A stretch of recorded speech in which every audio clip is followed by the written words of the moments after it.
Our subject is the old post office in Pittsburgh, Pennsylvania, demolished, sadly, in the early 60s. The important thing with these sorts of buildings is to get the perspective angles correct, because particularly from this corner-on view, the perspective angles are quite severe, quite strong in both directions. And nothing will be as obviously out of place as if they're not in the right place, if they don't angle steeply enough, or if they angle too steeply and cause the building to shrink in size too quickly. And across the front, we've got these two end buildings that protrude slightly from the actual entranceway that's set back with a tower behind it. So at the start, trying just to work some proportions in this first stage, in this first set of windows, this larger set of windows here, double windows. It's always slower at the start, and we have to take a little bit more time to get the start as accurately proportioned as possible, because we're going to be using this part that we build, that we draw at first, to basically reference everything we draw from this. So we really need to get this as accurate as we can. But equally, I'm feeling very self-conscious of how long I'm taking to do it. Try not to look at the timer on the video too much as I draw this first part. This drawing took me just over 30 minutes to do in real time. And what I'm doing for this video is I'm showing you the first half, the first 15 minutes in real time. And then we'll finish with the second half being sped up, because really it's more of the same. And so if you've understood my method, my process, and been able to get a sense of my thinking as I make the marks or as I don't make the marks, then you've probably got most of it in the first half of the drawing anyway.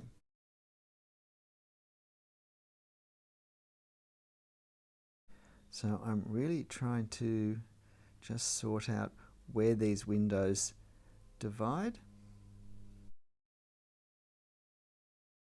If you look at the left-hand side of the photo, you'll see that I've put a horizontal mark. That's actually where eye level is. This photo was taken from a building across the road, I would imagine. It's always helpful though to know where eye level is, because that's the horizontal line straight across our scene. All the lines above that angle in one direction, and all the lines below that angle in the opposite direction. So it's very helpful before we start to draw, even in a very quick drawing, to have a sense of where that separation of lines going one way and lines going the other way is. Particularly in a scene such as this, when the angles are fairly strong in two directions. Now, I need to establish the fact in my own mind that I'm drawing this very quickly, very gesturally. So even though there is room for me to put a bit more detail in these two front windows, I don't. I think I better start being very gestural in the way I suggest the form of these windows right from the start. I'm using a 0.3 millimeter pen. I had thought I would change to a 0.2 for some of the further parts, but in the end I didn't. You'll notice that when I'm doing this right-hand side corner section of the building, I also took my perspective angles right across to the other side as well, because it's easy to get the perspective angle correct on one section, one half of the building, but then not to pick it up at the same angle when we draw the other half. So I have learned that where the perspective line goes right across the whole front of the building, well past the section I'm drawing at that point, I need to at least put some dots or some indications as to where that perspective line will be. And when I draw lines, I use that further point for alignment.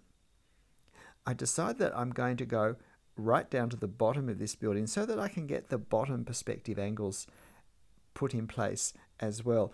Once I've got the top and the bottom and one or two in between, then it becomes much easier for all the other horizontal lines that need to fit into this fan-shaped pattern, it gets much easier to do them without so much reference to the photo. You will notice my method of measuring my angles for perspective with the pen back and forth. I have edited out a little bit of that, particularly because I normally do that twice for every line. So for a lot of them, I've only left in the first time I've measured that angle back and forth. It's also a very helpful method if we're drawing on location, because we can hold the pen up in front of us, measure the angle that's in front of us, and then just bring it straight down onto our paper. It sounds really bodgy, but it's amazingly accurate when we do it on location, so I can recommend that as well. So I'm trying to get a sense of exactly all these horizontal lines with the entablatures and the cornices, and there is some fiddly decoration in parts where there's a section of these cornices that protrudes out, and in the end I decided not to get too caught up on those, but to really go for more a gestural representation of them. Now at this point though, I'm now striking further left from my right corner section into the entranceway, and I have to be aware every time I move along the side of the building further away of foreshortening, that everything narrows, the columns narrow, the gaps between the columns narrow. And what I find most helpful is, although I go across column by column, gap by gap, I also look at where this section, in this case the entrance section, finishes, and I try and get a sense of it will go to about here. So I have to fit all of these objects or gaps between objects into this space. I find bouncing back and forth between those two ways of thinking, where does all of this section end and what gap, what column comes next, and spacing them along, in the end lets me get a fairly accurate representation of the foreshortening of the building. You'll see me constantly what I call massaging my perspective angles. If I think they're not quite right, they're a little steep, a little shallow, if at all possible, I'll draw a more correct line over the top and just try and work it into the overall line work of the drawing so that it doesn't seem to stand out too much. So it gets a little bit complicated here because the angles change. There's some new perspective angles that I haven't really drawn before, going from the left to right. And then I've got the left-hand front corner of the building. So I've also got to make sure that it does line up on the perspective angles of the right-hand side. But you can see this is where, having taken those original perspective lines and angles right across the front of my building, really helps me keep this nice and accurate. And then I just need to work out how wide to make this section to allow for the foreshortening. It's going to be much narrower than the first section, not much more than probably half the width. So I just get this little semicircular pediment section in place, and I like to put in sections like this the shadowing fairly quickly if I'm using hatching lines to represent shade and shadow, because it just helps me keep a stronger sense of what's where in the building, and not to mistake gaps between things for the things, particularly where you have narrow gaps between columns. It can be easy to mix up what's a gap and what's a column, and I managed to do that here on the left hand side of this little entrance. So now I go back down to the bottom of the building too and try and get the base finished at the same time as I move along. I don't always draw this way. I often draw a section right the way across and then I go up or down. But because the angles were so strong here, I really wanted to try establishing the top and the bottom fairly early in my line work to hopefully be a little more accurate than some of the other buildings like this I've drawn, where I felt that I didn't get these bottom lines quite the right angle. They were either a bit steep or a bit shallow. Now I'm doing the actual entranceway now to the building at the base of this center setback section, and it is a little bit fiddly because there's a few ins and outs of the wall, and again I let myself get too caught into, oh, how does it go, and I just haven't got time or the space to do the detail that I'm wanting to draw. This is always the problem when you often do drawings that take quite a long time of detailed architecture and you really enjoy the details. It's learning to pull back and be gestural and suggestive with our lines and our shadows, and not to start to do one section in too much detail, because that will stand out, that will jar. Even if the detail's drawn accurately, it just won't sit into the drawing the way we want it to. So we want all of our line work over the whole drawing to be similar, to be the same sort of precision or the same sort of liveliness. And of course, as we go further away from the viewer, we need to draw less detail because we perceive less detail as a building moves further away. So by representing that in our line work, we help create that effective distance that the lessening of detail creates in real life.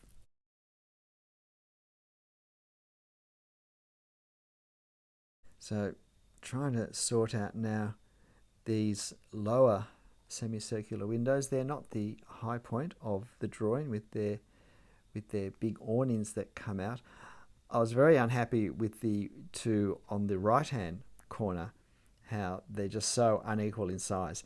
But I really thought there was not much I could do at that point to fix them that wouldn't draw more attention to them.